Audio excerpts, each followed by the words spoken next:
1999 की बात, जुलाई 1999, गुरुदेव ने मुझे रशिया जाने का आशीर्वाद दिया, आदेश दिया।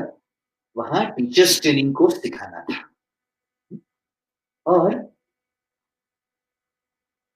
मैं जाने वाला था उसके 6 दिन पहले, 7 दिन पहले अपने बहुत सीनियर टीचर मेघल भैया, वो जाने वाले थे उसी जगह, इर्कुत्स्क नाम की रशिया में जगह है, वहाँ पर अ, अपना आश्रम था, इर्कुत्स्क सिटी के थोड़ा-सा आउटस्कर्ट्स में।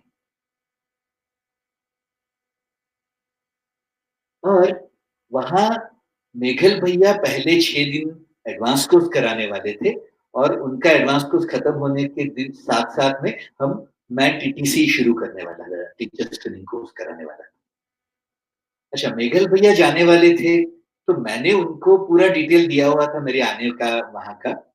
सो मैंने सोचा ही नहीं कि मुझे कुछ आगे उनके साथ कोऑर्डिनेट करना पड़ेगा। मैंने सोचा बस मेघल भैया को पता है, वो अ, ऑर्गेनाइज़ कर ही रहे हैं। अब हुआ ऐसा कि मैं दिल्ली से फ्लाइट हो लेके निकला, पहले मॉस्को लैंड करने वाला था, सुबह-सुबह मॉस्को पहुँचा और 6 घंटे के 7 घंटे के लेओवर के बाद मॉस्को से इर्कुत्स्क का फ्लाइट था, वो भी 6 घंटे का। रशिया बहुत बड़ा देश है, तो मॉस्को से इर्कुत्स्क का भी 6 साढ़े 5-6 घंटे का फ्लाइट, यानी नेक्स्ट डे मॉर्निंग 5 बजे मैं इर्कुत्स्क में लैंड होने वाला था। That was the schedule. So सुबह साढ़े 8-9 बजे जब मॉस्को में पहुँचा और मैंने वहाँ पर ना मेरे पास डॉलर्स थे, तो डॉलर्स में रूबल में कन्वर्ट करने के लिए, क्योंकि वहाँ ज़रूरत पड़ने वाली थी, 20 दिन वहाँ रहने वाला था और तब 20 दिन का वो 15 दिन का टीटीपी होता था, टीटीपी पार्ट 1 एंड पार्ट 2 होते थे उस समय। सो मैं जब पहुँचा, तो उसके बाद 6 घंटे का लेओवर, तो मैं आराम से वहाँ पर घूम रहा हूँ किसी को बात करने के लिए। अच्छा, मुझे ये समझ में आया वहाँ कोई भी इंग्लिश नहीं बोलता। यानी मैं पूछ रहा था, मैंने ऑलमोस्ट 100 लोगों से बात करने का प्रयत्न किया होगा, किसी को इंग्लिश नहीं पता, सिर्फ रशियन बोलते हैं लोग। अच्छा, फिर भी चलो कोई एक संकेत से मुझे मिल गया, मैंने वहां पर कुछ डॉलर्स कन्वर्ट किए रूबल्स में। अच्छा, मैं कन्वर्ट करके निकल रहा था, तो इंडियन दिखने वाले 2 लोग मेरे पास आए और मुझे बोलते हैं कि आप कहाँ से हैं? मैंने कहा इंडिया से हूँ। कहाँ से? मैंने कहा आर्ट ऑफ लिविंग फाउंडेशन से हूँ, गुरुदेव श्री श्री रविशंकर जी का आश्रम है बैंगलोर में, वगैरह बात की। वो बोलते हैं हम लखनऊ से हैं। और मुझे अंदर से लग रहा है ये बोली तो लखनऊ की बिल्कुल नहीं लग रही है। फिर भी we did not have any reason to not trust them. So मैंने कहा ठीक है। तो बातें करते-करते वो बोले हमारा अभी 20 ही मिनट पे यहाँ पर घर है, हम आपको लेके चलते हैं, हम आपको वापस छोड़ देंगे। अच्छा, उसी एयरपोर्ट के पास वाले एयरपोर्ट में, यानी जहाँ इंटरनेशनल एयरपोर्ट पे मैं उनको मिला, उसके पास में ही डोमेस्टिक एयरपोर्ट है रशिया का, मॉस्को का। वहाँ से मुझे इर्कुत्स्क का फ्लाइट लेना था। तो वो मुझे बोलते हैं हम आपको शाम को 6 बजे का आपका फ्लाइट है, 5 बजे यहाँ ले आएँगे, 1 घंटा काफ़ी है आपको इर्कुत्स्क का फ्लाइट लेने। तो ये सुबह क्या साढ़े 8-9 बजे की बात होगी। नाउ मैं अंदर से सोच रहा हूँ ये एकदम स्ट्रेंजर्स हैं। वो मुझे बोलते हैं आप चलिए, हमारी फैमिली आपको मिलने के लिए बहुत बहुत उनको अच्छा लगेगा। हमारे 2 बच्चे हैं, ये है। अंदर से घंटी बज रही है, ठीक नहीं बोल रहे हैं कुछ, कुछ गड़बड़ है, गड़बड़ है। फिर भी just because we trust everybody, हमारे पास कोई कारण ही नहीं ट्रस्ट ना करने का। सो मैं जय गुरुदेव करके बैठा। फिर भी घंटियाँ बज रही हैं कंटिन्यूअसली और मेरा है ना एक निश्चय था मन में कि कुछ भी करना हो, गुरुदेव को पूछ लो मैं करूँ कि नहीं? अंदर से हाँ आए तो करना है, ठीक है? ना आए तो नहीं करना है। ये एक जीने का तरीका बन गया था, आज भी वही कर रहा हूँ। अच्छा, अंदर जब मैंने आँख बंद करके पूछा, क्लियर कट जाके ही अनुभव कर लो। एंड आई एम सेइंग इसको ना समझूँ या हाँ, जाके ये अनुभव कर लो। And just because I trusted it, I said okay. अच्छा वो बोल रहे हैं 20 मिनट का ड्राइव और हम बातें करते जा रहे हैं मेरे साथ, तो बहुत सारे मैंने आर्ट ऑफ लिविंग का इंट्रो टॉक दे दिया उनको, गुरुदेव के बारे में बात कर ली। वो हमें बोलते हैं कि इसके बाद जब हम इंडिया आएँगे तो हम आपके आश्रम आएँगे, सब बातें हो रही हैं। एंड समय बढ़ता जा रहा है बातें करने में। मैं सोच रहा हूँ ये 20 मिनट बोले थे, 1.5 घंटा हो गया ड्राइव करते-करते और रशिया के फ्रीवेज़ पर हम 120, 115 की स्पीड पे ड्राइव कर रहे हैं। मैंने कहा इतना सारा टाइम?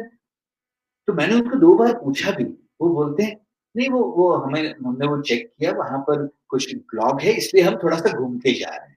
और मैं उनसे बात करता जा रहा हूँ, बात करता जा रहा हूँ। और रशिया को अगर आप जानते हो, एक ही तरह की दिखने वाली सब की सब बिल्डिंग्स, कम्युनिस्ट एटमॉस्फियर और यानी आपको पता ही नहीं लगेगा कि कहाँ जा रहे हैं, कौन से एरिया में हैं। पॉसिबल ही नहीं, सब कुछ रशिया में लिखा हुआ, रशियन में। पौने 2 घंटा ड्राइव करने के बाद, ऑलमोस्ट 2 घंटे की ड्राइव के बाद हम एक बिल्डिंग में पहुँचे। वैसी ही दिखने वाली लिटरली 40-45 बिल्डिंग मेरे सामने। मुझे पता ही नहीं लगेगा कि मैं कौन-सी बिल्डिंग में हूँ। अच्छा, उन्होंने मेरा सामान उठाया था। एक बड़ी बैग थी और एक छोटी बैग थी और बड़ी बैग में मैं डिवाइन शॉप लेके जा रहा था। ऑलमोस्ट 35 किलो की बैग होगी मेरी, बड़ी बैग। डिवाइन शॉप लेके जाने वाला था, जा रहा था साथ में और छोटी बैग मतलब कुछ 7-8 किलो का वज़न। अच्छा, उन्होंने बैग उठाया, मैंने सोचा बहुत अच्छा भाव है चलो। हम लोग 14th फ्लोर पे एक बिल्डिंग पे एंटर हुए और सभी अपार्टमेंट सेम ही लगने वाले, छोटा-सा अपार्टमेंट, 2 बेडरूम किचन वाला। हम एंटर हुए हैं और उस अपार्टमेंट में 4 लोग और थे, एकदम गुंडे दिखने वाले और एक ने जैसे ही हम लोग अंदर घुसे, एक ने गन निकाल लिया और मेरी अ, माथे पे रख लिया और मुझे बोलते हैं, "तुम्हारे ऑर्गनाइज़ेशन को फ़ोन लगाओ, $100,000 चाहिए।" $1,00,000 1999 की बात है एंड मैं कह रहा हूँ, मैं किसी भी कीमत पे फ़ोन नहीं करूँगा। आप मेरे साथ जो करना चाहें करिए। हमारा सेवा वाला ऑर्गनाइज़ेशन है, इतना पैसा है ही नहीं हमारे पास। जो भी पैसा आता है, पूरा का पूरा सेवा में लगता है। आप जुड़ना चाहें तो जुड़िए। और वो मेरा ये स्टैंड देख के थोड़ा-सा मारपीट भी किया मेरे साथ। कुछ खून-वून भी निकला, काफ़ी मारा। मैंने कहा मैं नहीं करूँगा। अच्छा, एक ने मेरा पासपोर्ट ले लिया। वो सबसे ज़्यादा मुझे पिंच हुआ कि अगर मुझे यहाँ से निकलना है, मैंने मेघल भैया को बोला नहीं है, वो किसी को भेजने वाले हैं सुबह। अगर मैं वहाँ लैंड नहीं किया, उनको पता ही नहीं लगेगा कि मैं क्यों नहीं आया और कहाँ पर हूँ, किसी को नहीं पता लगेगा। उन्होंने मुझे एक कमरे में बंद कर दिया और मैं उनको बाहर से बात करने का प्रयत्न कर रहा हूँ, वो सिर्फ़ इतना बोलते जा रहे हैं, "आप जब फ़ोन करने के लिए तैयार होंगे, तभी हम आपको खोलेंगे।" और मैं तड़प रहा हूँ। होते-होते ढाई बजा, 3 बजे, 5 बजे मुझे एयरपोर्ट को पहुँचना ज़रूरी है, 6 बजे का मेरा फ्लाइट, मॉस्को से इरकुत्स्क का। अगर वो फ्लाइट मिस हो गया, तो गए काम से। पता नहीं किसको क्या कॉन्टैक्ट करूँगा। एक भी फ़ोन नंबर नहीं मेरे पास। एंड मैंने आँखें बंद की। ये 3 सवा 3 की बात होगी। मैंने आँखें बंद की, गुरुजी का आवाहन किया एंड अभी भी एकदम विविडली मुझे याद है, ऐसे मेरे शक्ति का संचार। मैं जो अभी-अभी आपको महसूस कर रहा हूँ, मैं बोलते-बोलते वही अनुभव कर रहा हूँ। ऐसा जैसे मेरे शरीर में जैसे कोई शेर घुस गया और मैंने वो राइट शोल्डर से, और उस समय काफ़ी एक्सरसाइज़ वग़ैरह करता था, काफ़ी तगड़ा बॉडी था। मैंने राइट शोल्डर से दरवाज़े पे धड़क मारना शुरू कर दिया। 1, 2, 3, 4, अगर वो दरवाज़ा नहीं खोलते तो मैं दरवाज़ा तोड़ देता। कुछ अंदर हो गया मुझे। जैसे ही उन्होंने दरवाज़ा खोला, धड़क सुन के, मेरा रुद्र स्वरूप, मैंने उनको बोला, अगर तुमने मेरा पासपोर्ट अभी नहीं वापस किया और अगर तुमने मुझे अभी एयरपोर्ट पे नहीं छोड़ा, मैं सबको मार दूँगा। और उसमें से एक आदमी हँस दिया एकदम। वो बोलता है, नहीं, नहीं, हमें श्राप मत दीजिए, हम छोड़ देंगे आपको। मैंने कहा, अभी चाहिए मुझे। और मेरा रुद्र स्वरूप, अभी भी ऐसा वो याद करके मुझे कुछ हो रहा है अभी। एंड मैंने एक एक आदमी के जेब में, ब्रेस्ट पॉकेट में मेरा पासपोर्ट देखा। मैंने झड़प मार के पासपोर्ट लिया, उसी के अंदर वीज़ा का डॉक्यूमेंट था, उसी के अंदर वो अ, मेडिकल उसका क्या कहते हैं, इंश्योरेंस का वो पेपर वैक्सीनेशन। भी था। मैंने धड़प मार के वो लिया, मैंने कहा, अभी मुझे टैक्सी लाके दो। वो लोग 14 मंजिले से मेरी बैग उठा के, 35 किलो की बैग उठा के मेरे साथ नीचे आए। नाउ उस एरिया में कहीं टैक्सी मिलने का स्कोप ही नहीं सर। टैक्सी के लिए मैंने उनको पूछा, टैक्सी के लिए कितना कितना चलना पड़ेगा? वो बोलते 10 मिनट का वॉक है। मैंने कहा, चलो मेरे साथ। हम नीचे उतरे हैं और दरवाजे के सामने टैक्सी खड़ा हुआ था। वो किसी को छोड़ने आया हुआ था। इस आदमी ने, जो मुझे $1,00,000 मांग रहा है मेरे साथ, मेरे पास, उसने अपनी जेब से 200 रूबल निकाल के टैक्सी वाले को पकड़ा है। बोले, इस आदमी को जल्दी से मॉस्को के डोमेस्टिक एयरपोर्ट ले जाओ। नाउ आप ये सोचिए, करीबन 3:30 बजे का टाइम हुआ होगा और 5 बजे के पहले मुझे पहुंचना जरूरी। नाउ 90 मिनट का टाइम है मेरे पास, और सुबह उतना ही समय, उतना ही डिस्टेंस पार करने के लिए 2 घंटा, 2.25 घंटा लगा हुआ है। मैं सोच रहा हूं कैसे पहुंचूंगा। मैंने उस टैक्सी वाले को बोला, डू यू स्पीक इंग्लिश? जिस मॉस्को में मैंने 200 लोगों से बात किया होगा सुबह, कोई इंग्लिश नहीं बोलता। टैक्सी वाला बोला, little bit. I said, I have to reach domestic airport. He said, what is the time of your flight? मैंने कहा 6 o'clock। He said, not possible. मैंने उसको हाथ जोड़ के बोला, Jesus is with me, you drive, if the cops stop us, I will take care of them। और आप मान सकोगे, जिन फ्रीवेज पर हम 110, 120 की स्पीड पे आए थे, उस स्पीड पे मेरी वो इंटेंसिटी देख के उस ड्राइवर ने वापस जाने के लिए 185, 190 का स्पीड पकड़ा। और वो मुझे हंसता हंसता बोल रहा है, I have never done this in my life, I am just doing it for you, I don't know why I am doing this. And हम पहुंचे हैं एयरपोर्ट पे 5:15, समथिंग लाइक 5:20 के आसपास। एयरपोर्ट छोटा सा, और हम एयरपोर्ट के इसमें घुसे, दरवाजे पर, जहां से ऑलमोस्ट 300 मीटर्स का डिस्टेंस था एयरपोर्ट बिल्डिंग के लिए। वहां वो टैक्सीज की लाइन लगी हुई थी वहां पहुंचने के लिए। मैंने उसके हाथ में $20 पकड़ाए और दोनों बैग्स उठा के भागते भागते मैं वहां पहुंचा। एयरपोर्ट का वो ऑटोमेटिक दरवाजा खुला एयरपोर्ट का, मैं अंदर पहुंचा। वहां एयरपोर्ट ऑफिसर्स के ड्रेस में एक लेडी खड़ी थी। जिस इंटरनेशनल एयरपोर्ट, मैंने 150-200 लोगों से बात करने का प्रयत्न किया, नोबडी स्पीक्स इंग्लिश। मैंने वहां जाके वो बोला, sister do you speak English? She said, yes. How can I help you?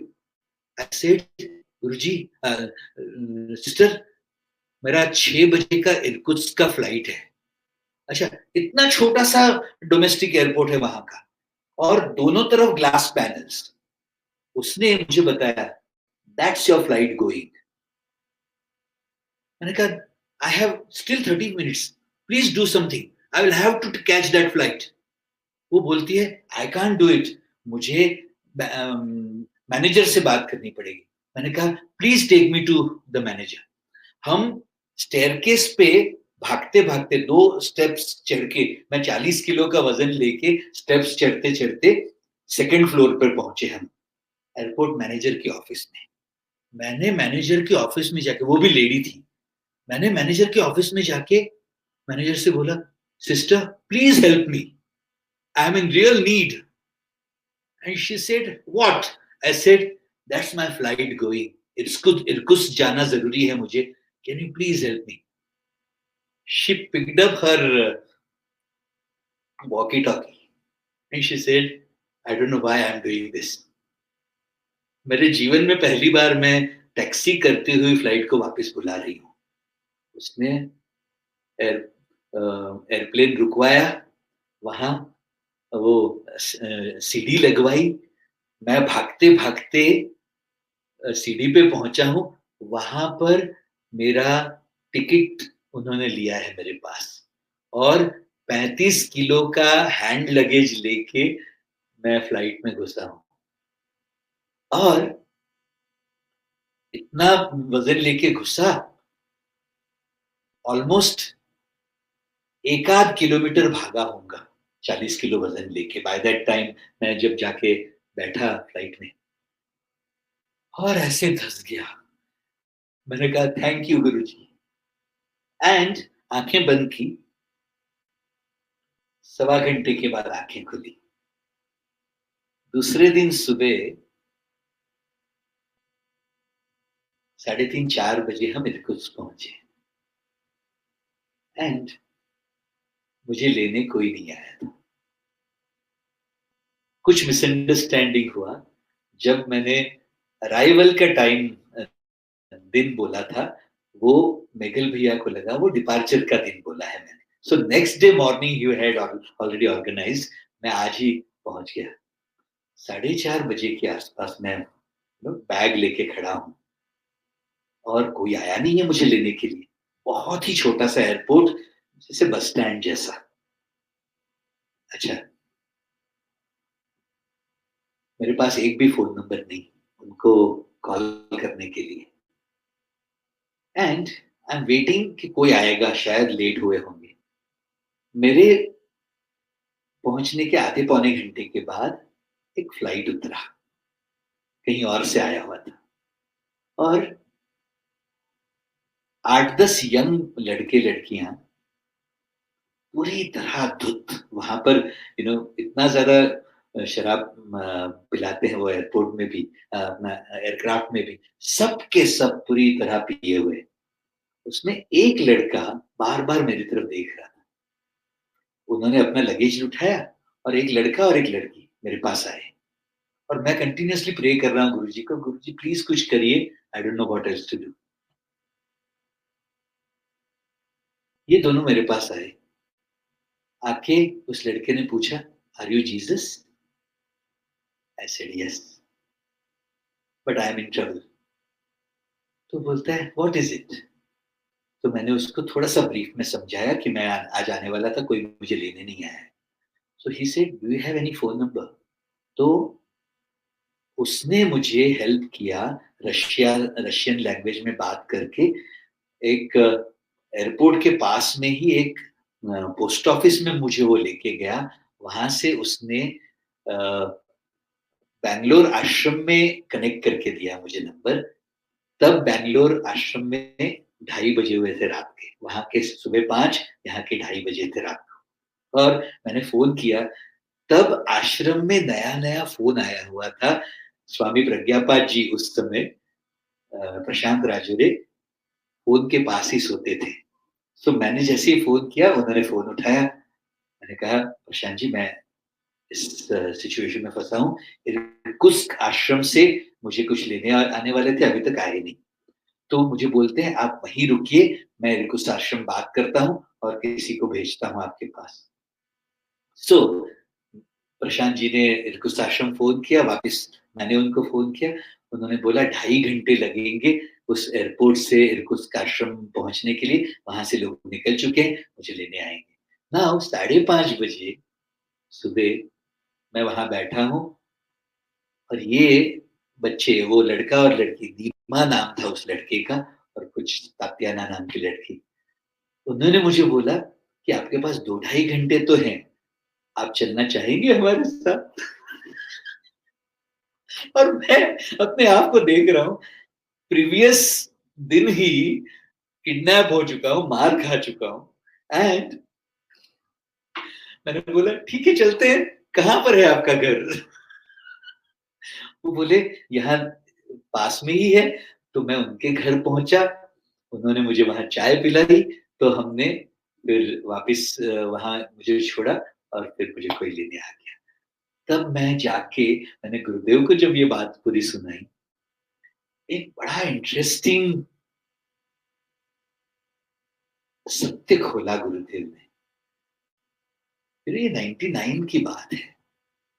1998 में, 1 आध साल हुआ होगा उसके पहले, हमारे गांगुली दादा को अपने कलकत्ता में सुब्रतो गांगुली करके अपने एक्साइड बैटरीज के हेड गुरुदेव के भक्त हैं, उनको किडनैप किया गया था और उनका किडनैपिंग का जब समय था, उसी समय मैं, भरत भैया, विक्रम और हम सब लोग गुरुदेव के साथ थे नेपाल में। और मुझे याद है तब कि गुरुदेव हम सब लोगों को कह रहे थे कि तुम सब लोग बैठ के ये मंत्र का जाप करो, मुझे प्रार्थना करो, हम उनको वापस ले आएँगे। एंड हमारे सामने ये सब घटनाएँ घटी थी। 48 आवर्स में वो किडनैपर्स, वो बहुत ज़्यादा पैसा माँग रहे थे उस समय। एक भी पैसा लिए बगैर गांगुली दादा को घर पे छोड़ के गए थे वो लोग। और ये गुरुदेव ने सब हमारे सामने ही कोऑर्डिनेट किया था तब। ये मेरे सामने हुई हुई बात थी। उस समय ऐसे ही बोलते-बोलते एक बार मैंने गुरुदेव को बोला था कि गुरुदेव अगर मैं किडनैप हो गया, तो आप ऐसे ही बचा लेंगे मुझे? गुरुदेव ने मुझे याद दिलाया, "देख तू बोल रहा था ना, ये हो गया तेरे साथ।" एंड आई एम सेइंग ऐसे उठा के ले आए। हाईएस्ट ट्रबल में भी वो हमेशा साथ में थे। ऋषि जी, आपने एक अपना गाना डाला था अभी कुछ दिनों पहले, आपके रुद्र अवतार के बारे में बात हुई, मराठी गाना था वो।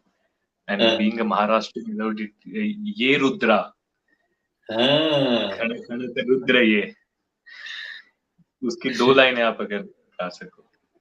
ओके।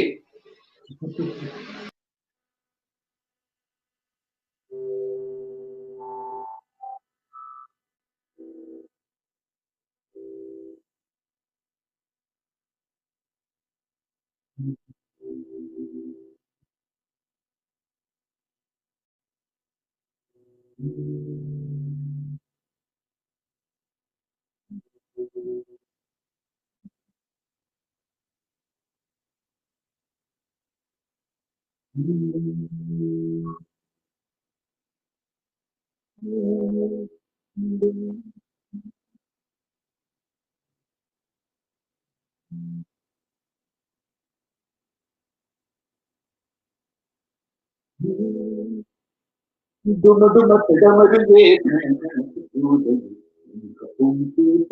ये रुद्रा, डुम डुमक डमर ये शंख फूंकी ये रुद्रा, प्रलय घन भैरवा करित कर्कश रवा, क्रूर विक्राळ घे क्रुद्ध मुद्रा, प्रलय घन भैरवा करित कर्कश रवा, क्रूर विक्राळ घे क्रुद्ध मुद्रा, डुम डुमत डमरु ये घण घणत शूल ये शंख फुंकीत ये रुद्रा प्रलय घन भैरवा करित कर्कशरभा क्रूर विक्राळे क्रुद्ध मुद्रा पाड़ सिंहासने दुष्ट ही पालथी पाड़ सिंहासने दुष्ट ही पालथी ओढ़ हत्ती वरुनि मत्त नृप खालती ओढ़ हत्ती वरुनि मत्त नृप खालती मुकुट रंका सदे करणी भूपा प्रति मुकुट रंका सदे करणी भूपा प्रति साढ़ खट खट तुझे खड्ग क्षुद्रा ये रुद्रा ये रुद्रा ये रुद्रा डुम डुमत डमरु ये घण घणत शूल ये शंख फुंकीत ये रुद्रा प्रलय घन भैरवा करित कर्कशरभा क्रूर विक्राळे क्रुद्ध मुद्रा पाड़ सिंहासने दुष्ट ही पालथी ओढ़ हत्ती वरुनि मत्त नृप खालती मुकुट रंका सदे करणी भूमा प्रति मुकुट रंका सदे करणी भूमा प्रति साढ़ खट खट तुझे खड्ग क्षुद्रा ये रुद्रा ये रुद्रा ये रुद्रा।